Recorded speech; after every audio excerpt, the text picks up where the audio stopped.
One thing you didn't used to be able to do in Washington, D.C. was spend lots of money at the business that belonged to the serving president of the United States, thus lining the president's pockets while he was serving as president, just in case you might ever need a presidential favor sometime soon.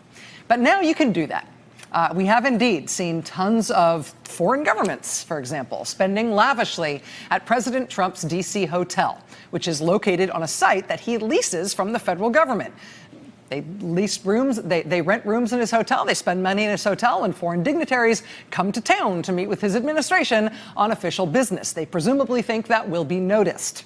And it's not just foreign governments or foreign companies. Today, the Washington Post reports that immediately after T-Mobile announced that it was seeking a merger with Sprint, a merger that would require government approval from the Trump administration, T-Mobile executives started showing up at Trump's hotel in D.C. very quickly. Over and over and over again, lots of them, renting rooms and conspicuously hanging out in the lobby wearing their T-Mobile gear. Well, today, the internal watchdog, the Inspector General at the U.S. General Services Administration, which is the part of the federal government that is the Trump hotel's landlord, the Inspector General there released the findings of an investigation into the decision to let the president continue his lease on that hotel even after he became president of the United States. The report is scathing. The IG says the agency's decision-making process had serious shortcomings, saying the GSA not only failed to examine the president's lease properly, it ignored the constitutional problems with him owning this hotel while serving as president. Quote, we also found that the GSA improperly ignored the constitutional emoluments clauses, even though the president's lease itself requires compliance with the laws of the United States, including the U.S. Constitution. GSA had an obligation to uphold and enforce the Constitution.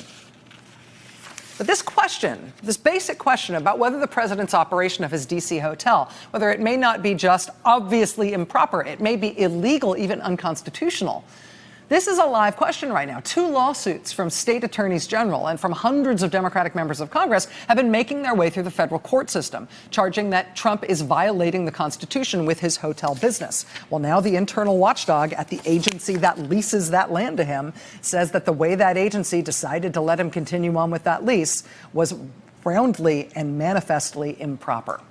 Joining us now is Congresswoman Dina Titus from Nevada. She is poised to become the chair of the Economic Development, Public Buildings, and Emergency Management Subcommittee, which is a lot of syllables, but that means that pretty soon she's about to be overseeing the GSA in Congress. Congresswoman Titus, thank you so much for joining us.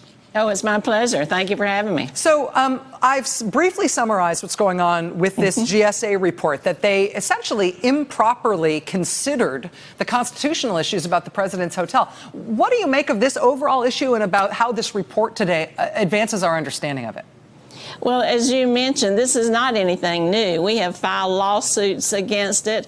We've had some investigations and some complaints. The press has been all over this, even camping out in the hotel lobby to see who's staying there because they've not been forthcoming with any information. But when the Inspector General issued this report today, it just confirmed what we know, that it's against the Constitution, the emoluments clause. Now, a lot of people aren't familiar with that term. It doesn't just roll off the tongue, but if you use plain language, they get it. And to borrow from the bard, a bribe by any other name would smell as foul.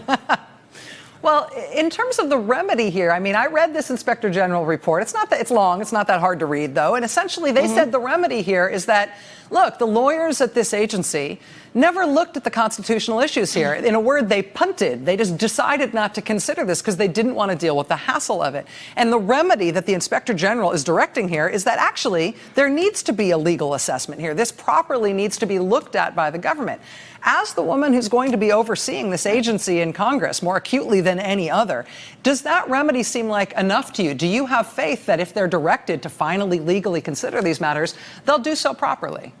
Well, that doesn't give me a lot of comfort. You know, they started out by saying, we've never seen anything like this before, so we don't know what to do with it, so we just won't do anything.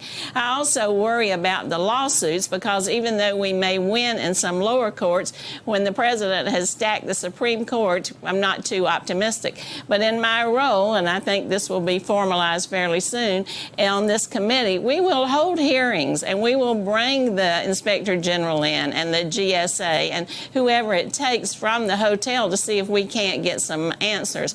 It's pretty clear from the language of the lease and the language of the Constitution that this is just not something that should be happening, either legally or constitutionally. And bottom line, do you think the president's going to have to divest himself of that hotel in order to stay within the